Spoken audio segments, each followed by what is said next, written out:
vrai qu'ils sont tous, de nombreux pratiquent le non-dit. Ouais, peut-être un peu ma vie ça. Mais oui, j'aime le non-dit. Enfin, en tout cas, c'est un thème que vous explorez. Ouais, sur ce silence, sur cette... tout ce qu'il y a derrière ces silences-là, oui, bien sûr. Oui, et tout ce qu'on comble avec des paroles inutiles, polies, échanges, etc., mais qui ne disent pas l'essentiel. J'aime bien ça. Je voulais vous parler de quelque chose qui, pour moi, est une des motivations de vous rencontrer, c'est l'écriture.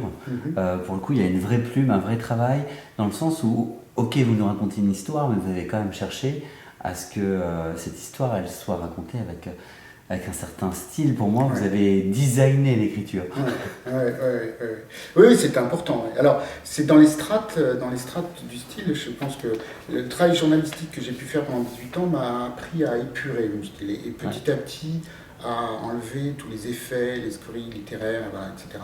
Si jamais un jour je ressors, et je m'en préserve, mais la première version, c'était un scandale littéraire, enfin c'était ridicule. Donc je me souviens très bien, j'ai gardé ce souvenir-là d'absolument vouloir placer des mots un petit peu recherchés, tout simplement pour justifier le fait d'écrire. Puis il m'a fallu des années, peut-être même, pour maintenant arriver à un style en écriture, en tout cas, qui épurait tout cela et essayer de trouver l'essentiel dans la forme, que la forme rende compte un petit peu de ces non-dits, de cette expression-là. Oui, c'était important.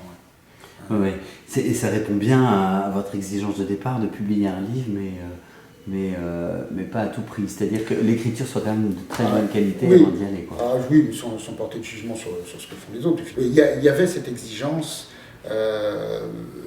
Il y avait cette exigence de style, que l'écriture permette à ces personnages d'être debout, qu'ils laissent entendre des choses derrière tout cela, que par-delà leur petite histoire, leur violence, leur mesquinerie, parfois, il y a quelque chose de plus grand qui les dépasse. Voilà, donc s'inscrire dans ce projet-là. Ouais. Le titre, je l'aime beaucoup, Ceux de la plaine, comme si qu'on les montrait du doigt.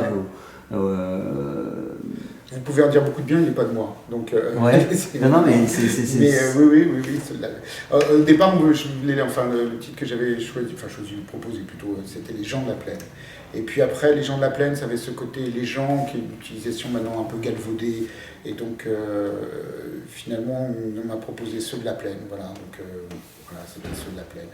Alors, est-ce que ce premier roman vous a enthousiasmé pour continuer d'écrire et surtout donné la confiance suffisante pour passer au palier du numéro 2 ?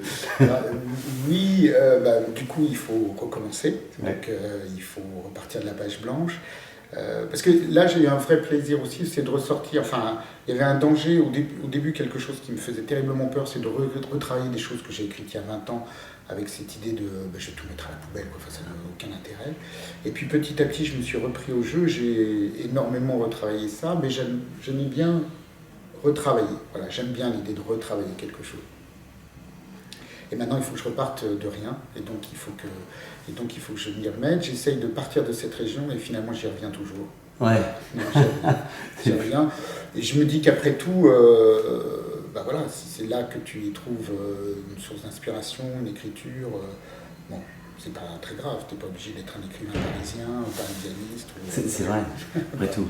On peut mettre une très jolie plume au service aussi les plus grands, c'est ce qu'ont fait les plus grands, avec toute modestie, je ne me compare pas à tous ces gens-là, mais de Maupassant à Faulkner, à Pagnol, même Proust si on considère, ou Richard Millet. Ce sont des gens qui vous influencent. Oui, influence, oui, Maupassant sans doute, oui. Richard Millet avec La gloire des pitres, tout ce cycle-là, oui, beaucoup aussi, oui, bien sûr. Olivier Maison, ça paraît pas. Mais on a déjà fait le temps souhaité. Donc je vous souhaite plein de bonheur avec ce livre. Merci. Ceux de la plaine, disponible aux éditions Kéro. J'invite les internautes à vous lire parce que vraiment, il y a une très très jolie plume, donc une vraie promesse d'un livre de qualité littéraire. Merci beaucoup. Merci.